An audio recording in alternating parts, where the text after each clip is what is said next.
మన ఇళ్లల్లో మనకు తెలియకుండానే క్యాన్సర్ కారకమయ్యే పలు వస్తువులను వినియోగిస్తుంటాం.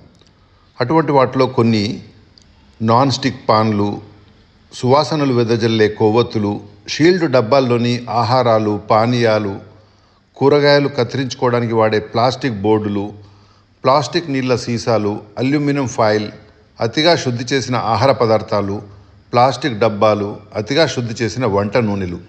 David ఓల్ఫ్ influencer. నిజమైన దేశభక్తి అనేది చాలా ఉన్నతమైన భావన.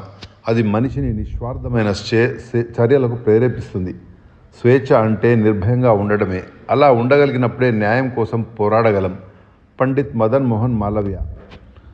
ఆదాయం మెరుగైనప్పుడు ఇలా చేయండి. నాణ్యమైన దుస్తులు ధరించండి. జంక్ ఫుడ్ను పక్కన పెట్టి పోషకాల ఆహారాన్ని తీసుకోండి.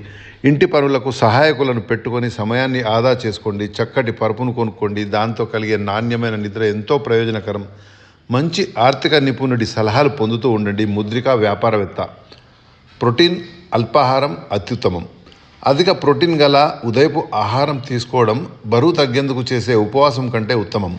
ఎలా అంటే, ప్రోటీన్ అల్పాహారంతో శరీరంలో కొవ్వు తగ్గుతుంది, కండరాలు బలోపేతం అవుతాయి, మరింత శక్తి లభిస్తుంది, హార్మోన్లు ఉత్తేజితమవుతాయి, దీర్ఘకాలంలో ఆరోగ్యం మెరుగవుతుంది. Ashley Richmond health consultant.